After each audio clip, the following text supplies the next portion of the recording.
Meillä kohoaa taikina 3 vuorokautta. Se on niin kuin se juttu. Siinä ei ole oikoitietä eikä mitään.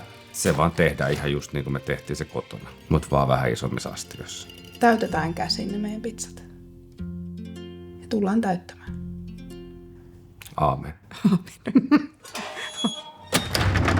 Koko idea tähän pakastepizzaan tuli siitä, että mä tulin padelia pelaamasta. Mä olin pelannut 2 vuoroa ja mä tulin kotiin ja mun vaimo oli paistanut pakastepizzaa ja eikä ollut jaksanut syödä kaikkea. Siinä hetkessä mä rupesin miettimään, että mähän syön ravintolaspizzaa, mutta tätä mä en edes suostu maistamaan.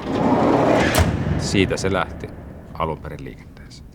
Koko meidän projekti alkoi siitä, että lähdettiin miettimään reseptejä. Haluttiin lähemmäs ravintolatason pizzaa ja siinä tavallaan ensimmäisenä tuli se ajatus, että hei, että se pohja on tärkeä. Pakastepizzassa on niin erilainen se ollut se pohja, eli siihen me halutaan panostaa. Ja me ollaan kokeiltu varmaan ainakin 25 erilaista jauhoa. Mozzarella oli meillä se ensimmäinen, mitä lähdettiin suunnittelemaan.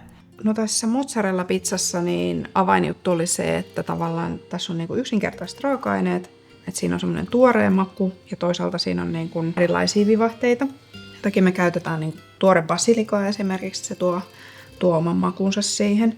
Ja sitten myöskin tulee basilikaöljy, missä on käytetty paljon tuoretta basilikaa. Ja tomaattikastikkeen makeutta taittaa toi pitkään kypsytetty parmesan. Ja me käytetään fiordilatte mozzarellaa tässä. Tosi merkityksellinen juttu on ollut se, että kun on meillä ensimmäinen työntekijä palkattu. Sitten kun me saatiin se ensimmäinen työntekijä, niin se tuntui kyllä isolta onnistumiselta, että ei vitsi, että joku usko muhun ja Piaan niin paljon, että hän oli valmis tulemaan tänne meille töihin. Meillä on edelleenkin henkilöitä, jotka on tullut sinne meidän pajalle tekemään meidän kanssa töitä, niin se on ilahduttavaa.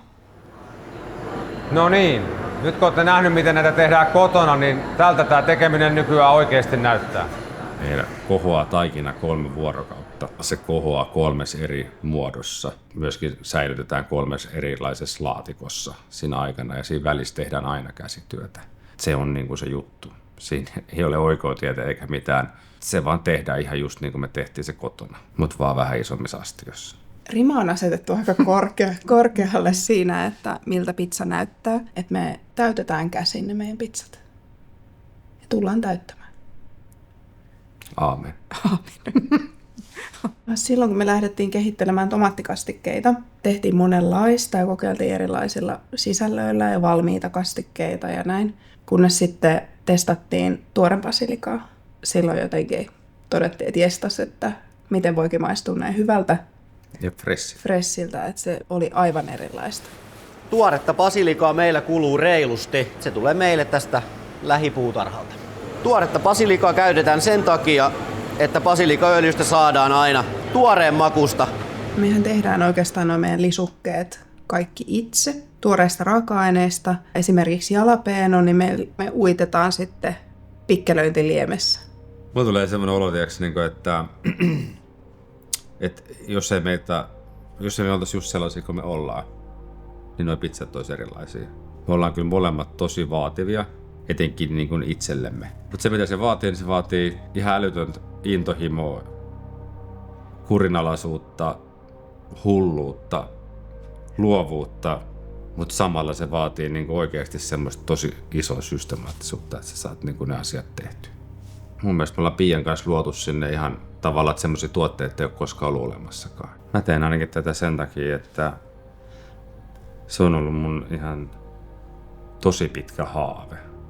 Hyvissä ajoin silloin, kun mä opiskelin, niin mä jo rupesin miettimään sitä, että olisi tosi hienoa luoda jotain ihan omaa. Jotain niin kuin sellaista, että kun mä en ole täällä, niin se on siellä. Niin se on varmaan se ehkä suurin syy, miksi mä oon tässä. Mulle se tavallaan mikä auttaa niissä, niin kun tässäkin matkan varrella on ollut monenlaista, niin tavallaan mikä auttaa siinä jaksamisessa ja jollain tavalla niin kun, luo sitä niin kun suunnatonta intohimoa, niin kun nähdä se konkreettisesti se, mitä me ollaan saatu aikaan. Että tässä näkee niin kun sen siinä arjessa, että meillä on ne ihan mahtavat tuotteet. Ja ja ennen kaikkea nämä ihmiset meidän ympärillä täällä. Et se on mulle sellainen, mikä on kyllä niinku ihan tosi iso juttu.